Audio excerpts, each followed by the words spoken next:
l'énorme sujet de la semaine incontournable, et je pense que vous en avez forcément entendu parler, mais on va revenir là-dessus. C'est cette photo que je vais vous montrer là. Hop, cette photo qu'on peut d'ores et déjà pardon, classer comme historique. En tout cas, je ne sais pas si ce sera la photo de l'année, il est bien trop tôt pour le dire, mais en tout cas, une photo qui sera sans doute dans les archives de la décennie, ça c'est certain. C'est donc cette altercation, cette mise en scène d'altercation, même de joutes verbales, entre Trump et Zelensky dans le bureau ovale de la Maison-Blanche. C'était vendredi dernier. Donc, en gros, c'était une conférence de presse commune, normalement, dans le bureau ovale. Et en fait, ça a tourné à l'humiliation verbale de Zelensky, et pas que verbale, enfin, la mise en scène de l'humiliation de Volodymyr Zelensky dans le bureau ovale par Donald Trump et son vice-président J.D. Vance. On va parler de ça parce que, évidemment, c'est une bascule majeure. Elle traduit pas uniquement une engueulade et une mise en scène. Elle a une conclusion. Cette conclusion, c'est d'abord Trump qui a gelé les aides américaines à l'Ukraine. C'était hier.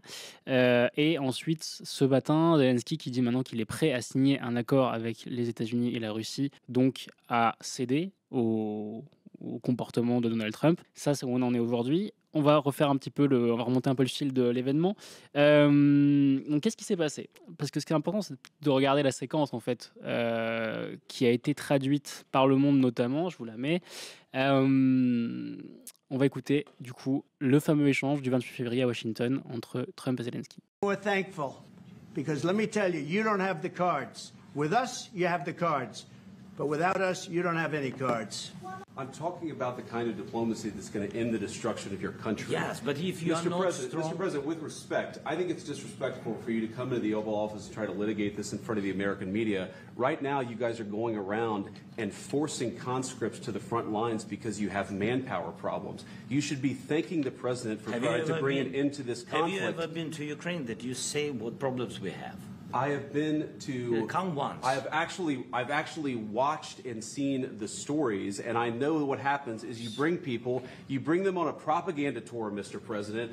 Do you disagree that you've had problems bringing people into your military? We have problems. And do you think that it's respectful to come to the Oval Office of the United States of America and attack the administration that is trying to prevent the destruction of your country? A lot of questions. Let's start from the beginning. Sure. First of all, during the war, everybody has problems, even you, but you have nice ocean and don't feel now, but you will feel it in the future. God bless. You don't know that. God bless. You God bless. You will not have a war. Don't tell us what we're going to feel. We're trying to solve a problem. Don't tell us what we're going to feel. I'm not telling you. Because I'm you're in no answering position on to this dictate that. That's Remember exactly this. what I'm not You're dictating. in no position to dictate what we're going to feel. You're I'm gambling the with the president lives in of war. millions of people. You think- You're gambling with World War III. what you're You're speaking gambling about? with What you're World speaking War about? III. And You- what you're doing is very disrespectful to the country, this country. Yes, contract. Yes, but after that. Voilà, donc vous avez vu l'extrait en partie, hein, une partie de l'extrait. Je vais vous montrer aussi un peu du verbatim. On l'a fait à l'Humanité, ça, on a fait un peu de la retranscription de, pas tout l'échange, mais une grande partie de l'échange que vous pouvez retrouver sur notre site. Parce que c'est presque encore plus impressionnant à l'écrit. Mais voilà, donc en gros, bon, on voit très bien là que, en fait, c'était un traquenard, quoi. C'est-à-dire qu'en gros, Zelensky pense, parce que je crois que c'est Zelensky Zelensky avait sollicité cette mise en scène, c'est-à-dire cette conférence dans le bureau ovale avec des caméras, et en fait ça s'est retourné dans un espèce de traquenard contre lui où ils se sont servis pour faire mettre en scène l'Amérique trumpienne, c'est-à-dire l'Amérique qui ne pense qu'à ses intérêts, qui est prêt à lâcher complètement ses partenaires et qui fait la leçon même à ses anciens alliés, puisque l'Ukraine était un allié des États-Unis, en tout cas sous Biden, et donc là on leur explique qu'ils sont pas foutus de gagner la guerre sans nous, qu'il faut leur dire merci, qu'ils ont intérêt à signer un accord quand bien même l'accord leur est défavorable parce que c'est bon, ça a assez duré. Tout ça est extrêmement violent, unique dans l'histoire diplomatique récente, parce que globalement il y a rarement eu une humiliation aussi directe. C'est-à-dire que même Poutine, par exemple, quand il reçoit Macron et qu'il le met au bout d'une table de 800 mètres de long, là vous avez tous la photo en tête, c'est un peu plus subtil quand même comme tentative de mettre en scène des divergences. Là vraiment c'est du bourrinage. Et bon, ça c'est pour la séquence, on va dire, en termes de mise en scène, mais ce que ça raconte, compte surtout, alors juste peut-être un exemple dans le verbatim parce que c'est quand même, il y a quand même des trucs qui sont un peu des dingueries quand même. Par exemple, un moment, alors je sais plus où c'est, il lui dit en gros, venez en Ukraine. Donc Zelensky dit à Vance, venez en Ukraine voir comment ça se passe. Et je sais plus où c'est d'ailleurs. Attendez, je retrouve l'extrait. Oui, c'est ça. C'est êtes-vous déjà allé en Ukraine pour dire quels sont nos problèmes? Donc Zelensky se répond à J.D. Vance qui vient lui expliquer comment il est censé gagner la guerre. Vance répond GTA. Zelensky dit non mais venez une fois. Et Vance répond j'ai regardé des reportages et je sais ce qui se passe. Vous avez des gens en visite de propagande, blablabla. Donc en gros il dit en gros j'ai vu des reportages, je suis pas allé en Ukraine, mais je l'ai vu à la télé. Et en plus je sais que si je venais, de toute façon vous allez m'enfumer parce que vous allez me faire visiter des trucs en mode propagande. Donc ça c'est presque le narratif, c'est même carrément le narratif russe qui est repris par le vice-président américain. Bon, tout ça témoigne d'une chose, c'est que faut pas compter sur les États-Unis pour aider l'Ukraine dans sa restauration de souveraineté. On peut compter sur les États-Unis pour se mettre d'accord avec la Russie de Poutine, et auquel cas, là, le rapport de force est tellement défavorable à l'Ukraine qu'un accord sous l'égide américano-russe, vu la convergence actuelle entre Poutine et Trump, ça veut dire un accord de dépeçage, avec d'un côté les Russes qui obtiendraient des territoires, et de l'autre les Américains qui obtiendraient des territoires aussi, puisque les Américains ont, dans le deal, proposé de récupérer les terres rares de l'Ukraine, des ressources en minerais rares surtout de l'Ukraine. En gros, c'est on prend vos terres parce qu'il faut qu'on rembourse le prêt, les paquets d'aide qu'on vous a versés depuis l'administration Biden. Bon, en gros, c'est vraiment de l'extorsion, pardon.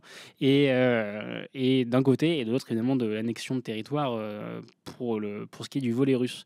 Voilà, bref, ça c'est la situation. Là, très récemment, le fait que Zelensky ait fini par céder, parce qu'en gros, ce qui s'est passé après, c'est que Zelensky a dit qu'on est à Londres ce week-end, qu'on était très loin d'un accord, ce à quoi les États-Unis ont dit c'est inadmissible qu'ils tiennent des propos pareils alors qu'on est en train de bosser dessus, donc on suspend les aides pour lui forcer la main. Et là, Zelensky s'est dit prêt à rediscuter ça, donc ce qui montre qu'il y a un espèce que côté ukrainien on commence un peu à céder à ce chantage. Ça pose une grande question sur un peu l'équilibre du monde, puisqu'en gros que les États-Unis se désengagent de l'Alliance Atlantique, en gros, même si l'Ukraine n'est pas dans l'OTAN, mais en tout cas les soutiens de l'Ukraine c'est l'OTAN globalement, donc se désengage de l'Alliance Atlantique et se rapproche de fait des positions de Poutine, parce que probablement qu'il y a un coup de billard à 3 bandes avec la Chine derrière, mais peu importe. Pour nous, Européens, ça nous pose la question de qu'est-ce qu'on fait, en gros. Qu'est-ce qu'on fait si l'Europe s'étant alignée sur les États-Unis depuis 1945 ?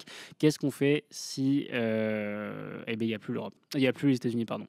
Eh bien, c'était tout l'objet d'un débat à l'Assemblée nationale qui a eu lieu hier. Et hier et lundi soir, pardon, ça a duré, en gros, ça rebondit sur les questions gouvernement hier, mais c'était aussi le cas lundi soir, il y avait un débat sur l'Ukraine à l'Assemblée. Et déjà, on va regarder un peu comment ce changement de paradigme est reçu notamment par le camp macroniste et les libéraux qui ont souvent toujours été des atlantistes. Regardez. Le début de l'après-midi. Alors peut-être avons-nous péché par naïveté, mais de bonne foi pour la plupart. Nous avons pensé que l'ordre mondial issu de la Seconde Guerre mondiale, fondé sur le multilatéralisme, sur la démocratie, sur le respect du droit international, et progressivement et naturellement s'imposer à tous. Aujourd'hui, nous faisons face à la pire menace depuis la fin de la Deuxième Guerre mondiale. Cette menace est amplifiée par la volte-face de notre allié historique, une volte-face qui sonne comme une trahison pour nous, pour nos engagements, mais aussi une trahison de l'idéal américain. Je rappelle juste qu'il y a 60 ans, sur le sol français, 300 000 jeunes Américains ont sacrifié leur vie à cet idéal de paix et de liberté, un idéal partagé des deux côtés de l'Atlantique jusqu'il y a quelques jours encore. Face à cette nouvelle donne, comme l'a dit le président de la République, il nous faut agir et non subir. Défendre l'Ukraine, c'est défendre les Ukrainiennes et les Ukrainiens, mais c'est aussi défendre nos valeurs et enfin, c'est défendre nos intérêts direct. Voilà, alors quelques petites remarques sur cette séquence. Donc c'est Bruno Fuchs, qui est président de la commission des affaires étrangères à l'Assemblée nationale, donc qui est un membre de la majorité du socle commun. Et donc Bruno Fuchs, il nous dit deux petites choses qui m'ont fait un peu tiquer. Ils nous disent que c'est une trahison de l'idéal américain. Bon, sans minimiser ce qui s'est passé ce week-end, c'est peut-être pas la première fois que les États-Unis ont un rapport au droit international tout à fait alternatif, on va dire.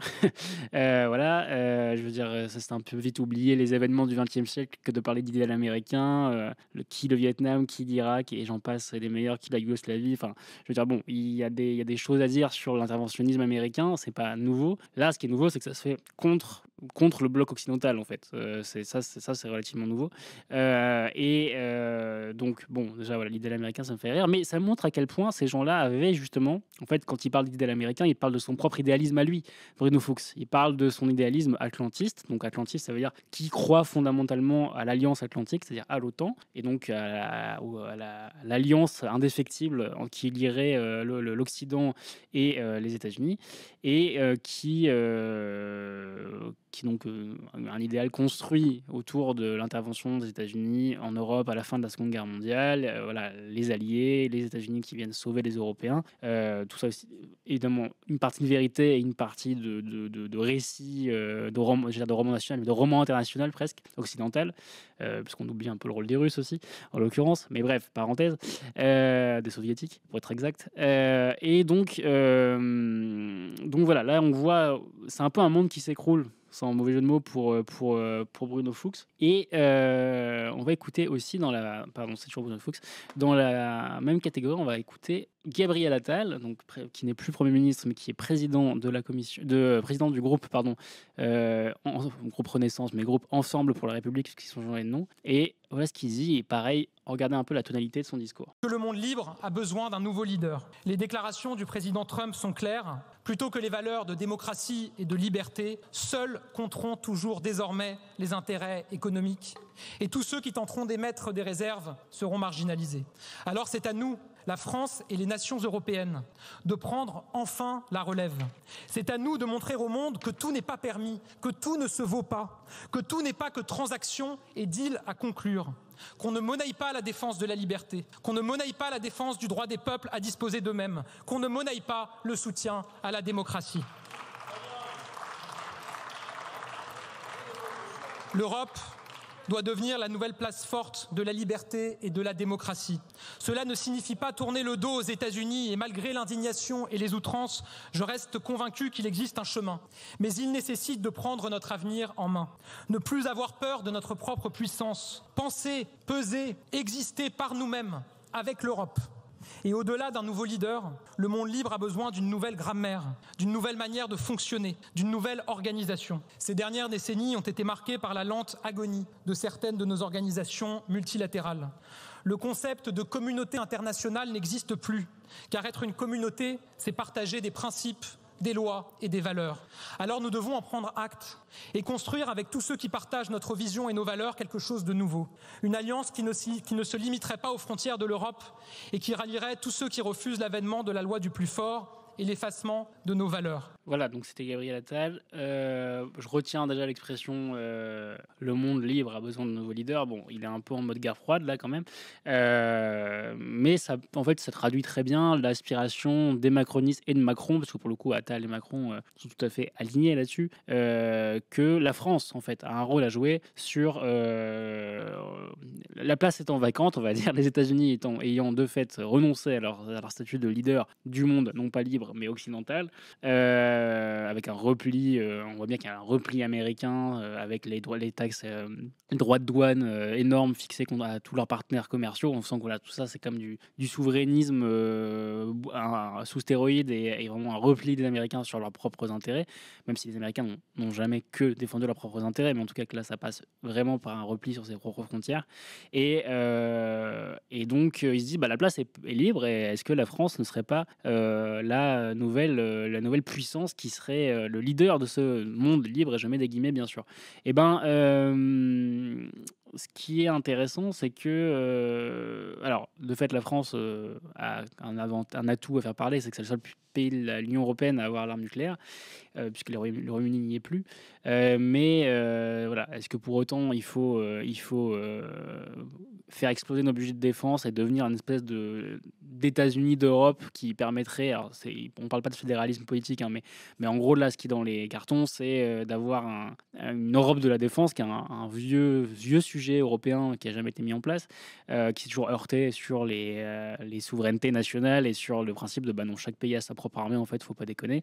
Et bon, voilà, est-ce que ça va évoluer? En tout cas, c'est le sujet que remet sur la table la Macronie, tout en espérant avoir un leadership français dans tout ça, ce qui est un peu paradoxal. C'est des européistes mitigés, on va dire. C'est des européistes qui pensent quand même que la France doit être le leader dans l'Europe, quoi. Donc bon, tout ça est encore assez flou, mais voilà, ça traduit que le paysage politique français, ce qui m'intéresse, c'est qu'il est heurté de plein fouet par cette nouvelle donne politique, on va dire, géopolitique, et donc il va falloir débattre de tout ça, et je pense que tout le monde doit un peu revoir ses positions, en tout cas réaffûter ses arguments, parce que les postures ne suffiront pas. Et alors rien à voir, mais quelqu'un me demande si c'est un lounge d'hôtel, le plateau de l'humain. C'est pas moi qui fais le décor, mais c'est vrai que là, avec les canapes derrière, c'est les canapes de l'émission Ça ira, c'est vrai qu'on a un petit côté, on a un peu l'impression qu'on attend à l'hôtel Ibis un peu, mais bon, on fait comme on peut. Du coup, je vais vous montrer, donc il y a un article du Point qui est plutôt bien foutu, et c'est rare que je dise ça, qui fait un peu le résumé des positions de chacun et chacune sur le débat sur l'Ukraine. Pourquoi ils ont choisi une photo de Marine Le Pen pour l'illustrer, ça les regarde, mais je le note. Voilà, en gros, donc ils montrent les positions de chacun. Je vous renvoie au papier, je ne vais pas vous faire tout le résumé du papier, mais en gros, moi ce qui m'intéresse là, c'est aussi le débat à gauche. Parce qu'à gauche, en gros, c'est simple. Alors, la gauche n'avait pas besoin de ça pour avoir déjà des divisions stratégiques, mais là, on tape dans des divisions qui sont vraiment très profondes sur l'international. En gros, ce qu'il faut noter, c'est que l'international à gauche, c'est le sujet qui a été mis sous le tapis au moment du nouveau Front populaire. C'est-à-dire, quand il y a eu l'alliance à gauche et qu'ils ont noué une alliance entre donc les quatre forces principales que sont PCF, FI, les Verts et les socialistes. Puis il y avait l'urgence de lutter contre l'extrême droite aux législatives, et du coup ils se sont mis d'accord pour dire que les divergences internationales qui s'étaient déjà exprimées fortement pendant les européennes, on les réglerait plus tard. Parce que là, c'était vraiment une urgence nationale de faire barrage à l'extrême droite, et on pouvait se mettre d'accord sur l'essentiel, un programme social, etc., etc. Ok. Bon, on a vu qu'avec le temps, la question déjà de la Palestine a pas mal divisé, mais là, on se rend compte qu'avec l'Ukraine, c'est vraiment deux mondes qui s'affrontent, puisque d'un côté, on a les socialistes et les Verts, dans une moindre mesure, qui sont pour un budget européen de la défense. En gros, les socialistes, ils ont proposé une espèce de dette commune, un paquet de dettes commun à tous les pays de l'UE, à 500 milliards de dollars pour booster la défense et aider l'Ukraine. Donc voilà, là, on est clairement complètement dans cette option de défense européenne. Parenthèse, si on peut vraiment faire ça, un paquet de 500 milliards de dettes pour une urgence, ce serait bien qu'on se pose la question de le faire pour l'environnement, parce que je note quand même qu'on est capable d'appréhender l'urgence uniquement quand c'est une situation de guerre, jamais quand on parle de climat, alors que évidemment c'est le grand défi anthropologique du XXIe siècle. Je ferme la parenthèse. Mais bref, donc les socialistes sont sur cette option-là. Quand les Verts, pareil, sont pour renforcer l'aide en Ukraine. Quand les communistes et les insoumis sont, eux, pour la diplomatie, pour la voie diplomatique, et sont prêts à continuer à apporter de l'aide à l'Ukraine. Hein. Ils veulent pas couper les aides à l'Ukraine, hein. Mais la fuite en avant, on va dire européenne, en gros, l'idée que l'Europe remplace numériquement presque l'aide américaine par une aide européenne, ça leur va pas, et voilà, l'explosion des budgets de la défense, ça leur va pas, et évidemment ils excluent complètement, mais ça pour le coup c'est pas encore sur le tapis, l'envoi de troupes au sol là-bas. Les seuls qui l'ont suggéré, je crois que c'est les socialistes qui ont suggéré des envois de troupes, mais de soutien, mais pas des troupes de combat. Donc bon, bref, donc moi, ce qui m'intéresse, c'est que dans toutes ces positions-là, je trouve qu'il y en a. En fait, moi j'avais du mal à me projeter dans aucune de ces options. C'est-à-dire que côté socialiste, ok, jusqu'à quand? C'est-à-dire, admettons qu'on prenne la place des Américains pour soutenir l'Ukraine, mais jusqu'à quand? C'est-à-dire que, ok, on est d'accord que l'Ukraine, sans l'aide américaine, si les Européens n'accélèrent pas, la guerre est perdue. Je veux dire, ils n'ont pas les moyens de. Les Russes ont encore une réserve de soldats, etc., suffisamment grande pour faire durer la guerre et les avoir à l'usure, voire à les avoir assez rapidement. Donc, si on ne veut pas que l'Ukraine soit vaincue et que demain il y a un drapeau russe qui flotte sur, je ne sais, Kiev peut-être pas, mais en tout cas sur de nombreux territoires ukrainiens, faut les aider, ok. Mais si on décide de les aider place pour place, on va dire de l'aide américaine, sauf si entre-temps l'aide américaine revient, évidemment, si un accord qui est signé, tout ça est assez caduque, mais combien de temps en fait? Combien de temps on fait ça? Avec quel objectif militaire? À quel moment on estime qu'on a battu les Russes? Enfin voilà, est-ce que les Russes peuvent être battus? En fait, toutes ces questions-là, j'ai l'impression qu'elles ne sont pas posées. Je vois qu'il y a eu des propositions aussi de geler les actifs russes sur le territoire européen, d'arrêter complètement d'acheter du gaz, parce qu'on a continué à acheter du gaz russe. Donc on a continué, en fait, malgré les sanctions, à alimenter la machine économique russe. Bref, toutes ces questions-là, j'ai l'impression qu'elles sont posées, mais elles sont un peu dans l'air, mais tout ça est assez flottant. Et l'option qui consiste à dire diplomatie, bah pareil, en fait, il y a une limite. C'est-à-dire que parce que j'entends, je crois que c'est les Insoumis qui parlent d'une conférence de paix, etc. Mais la conférence de paix, dans l'état actuel du rapport de force pour l'Ukraine, ça risque d'être une conférence de dépecement, je sais pas si ça se dit, de dépeçage de l'Ukraine. Parce que là, d'un côté, vous avez les Américains qui veulent leur piquer leurs terres rares et les Russes qui veulent leur piquer des territoires. Donc et l'Ukraine n'est pas en position de force. Donc s'il y a un tour de table, je vois pas comment l'Ukraine en sort gagnante. Donc la voie diplomatique risque de ne pas permettre de faire triompher le droit international. Parce que si à la fin c'est accepter une Ukraine amputée d'une partie de son territoire, le droit international aura perdu. Auquel cas ça va être compliqué de se revendiquer du droit international pour la gauche, sachant que la gauche le fait et a raison quand elle parle de la Palestine. Donc tout ça est compliqué. Tout ça montre que, comme le dit Sirbold, dit c'est la fin d'une FP. En tout cas, c'est la fin d'une FP. En tout cas, formellement, ça l'est pas encore, mais ça montre qu'il y a une nouvelle épine dans le pied de la gauche, qui est cette question-là, qui est extrêmement sensible, mais pour le coup, qui est un vrai débat. Pour le coup, tu vois, le débat poursuit souvent les débats publics et qui sont quand même d'une qualité assez médiocre de manière générale. Le débat de l'Assemblée nationale de lundi soir, c'était un vrai beau débat. C'est-à-dire qu'il y avait vraiment des arguments et des visions du monde qui se confrontaient. Après, on est d'accord, on n'est pas d'accord. Mais il y avait pas d'anathème à la con, ils se sont pas traités d'islamo-wokistes, je ne sais quoi. Enfin, il y avait quand même un peu une espèce d'auteur de vue vu le moment. C'est un peu dommage qu'on doive attendre une guerre ou un renversement géopolitique majeur pour en arriver là, mais je constate qu'il y avait un débat d'une qualité un peu supérieure à la moyenne habituelle. Donc voilà. Qu'est-ce qu'on fait concrètement? La question est posée à l'Europe, c'est qu'est-ce qu'on fait maintenant que le grand frère américain, entre guillemets, joue plus le jeu des relations internationales telles qu'elles avaient été fixées après 1945 et n'a plus, s'en fiche maintenant de passer pour le pays sauveur, quoi. Avant, les États-Unis voulaient avoir une rhétorique de regardez, on va sauver l'Ukraine, c'est un petit pays envahi, machin. Maintenant, ils n'en ont plus rien à fiche. Donc, qu'est-ce qu'on fait? La question reste ouverte. On en reparlera sans doute. On en reparlera sans doute dans les prochains épisodes. Je ne prétendrai pas avoir des réponses. Mais voilà, c'est là où on en est. À voir où ça nous mène tout ça. Et ça mène évidemment la gauche. Mais évidemment, c'est qu'un bout de la lorgnette. On ne s'intéresse pas uniquement qu'à la gauche ici. Mais évidemment, c'est une question importante.